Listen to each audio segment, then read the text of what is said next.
Nakipag-usap sina Moises at Aaron sa hari ng Ehipto. Ikalimang kabanata. Pagkatapos, pumunta sina Moises at Aaron sa Faraon at sinabi, "Ito ang sinasabi ng Panginoon, ang Diyos ng Israel. Payagan mong umalis ang mga mamamayan ko, para makapagdaos sila ng pista sa ilang para sa akin." Sinabi ng Faraon, "Sino ba ang Panginoon para makinig ako sa kanya at payagang umalis ang mga Israelita? Hindi ko kilala ang Panginoon at hindi ko paaalisin ang mga Israelita." Sumagot sina Moises at Aaron, "Nagpakita sa amin ang Diyos ng mga Israelita. Kaya kung maaari, payagan mo kaming umalis ng 3 araw papunta sa ilang para makapaghandog kami sa Panginoon naming Diyos. Dahil kung hindi, papatayin niya kami sa pamamagitan ng sakit o digmaan." Pero sinabi ng hari ng Ehipto, "Bakit ninyo patitigilin sa pagtatrabaho ang mga tao? Bumalik na kayo sa trabaho. Tingnan ninyo kung gaano kadami ang mga taong patitigilin ninyo sa pagtatrabaho." Nang araw na iyon, nag-utos ang Faraon sa mga Ehipsyong namamahala sa mga Israelita sa trabaho at sa mga kapatas na Israelita. Sinabi niya, "Hindi na kayo magbibigay sa mga trabahador ng mga dayaming gagamitin sa paggawa ng tisa, kundi sila na mismo ang maghahanap nito. Pero kailangan ganoon pa rin kadaming tisa ang gagawin nila. Mga tamad sila. Iyan ang dahilan na nakikiusap silang paalisin ko sila para makapaghandog sa kanilang Diyos. Pagtrabahuhin pa ninyo sila ng matindi para lalo silang maging abala at mawalan ng panahong makinig sa mga kasinungalingan."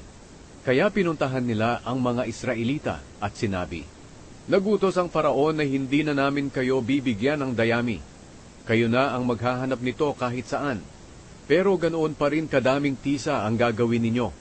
Kaya kumalat ang mga Israelita sa buong Ehipto sa pangunguha ng dayami.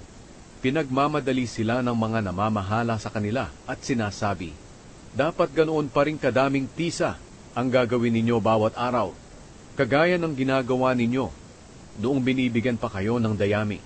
Pagkatapos, hinagupit nila ang mga kapatas na Israelita at tinanong, "Bakit hindi ninyo nagawa kahapon at ngayon ang dating bilang ng mga tisang ipinapagawa sa inyo, kagaya ng ginagawa ninyo noon?"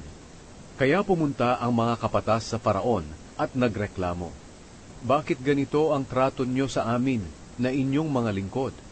Hindi kami binibigyan ng dayami, pero pinipilit kaming gumawa ng ganoon pa rin kadaming tisa. Binubugbog pa kami, gayong ang mga tauhan ninyo ang mali." Sinabi ng Faraon, "Napakatatamad ninyo. Iyan ang dahilan kung bakit nakikiusap kayong paalisin ko kayo para makapaghandog kayo sa Panginoon. Bumalik na kayo sa mga trabaho nyo. Hindi kayo bibigyan ng dayami, pero ganoon pa rin kadaming tisa ang gagawin ninyo." Dahil sa ipinilit ng Faraon na gawin nila ang dami ng tisang ipinapagawa sa kanila araw-araw, napag-isip-isip ng mga kapatas na Israelita na mahihirapan sila. Pagkagaling nila sa Faraon, nakita nila sina Moises at Aaron na naghihintay sa kanila.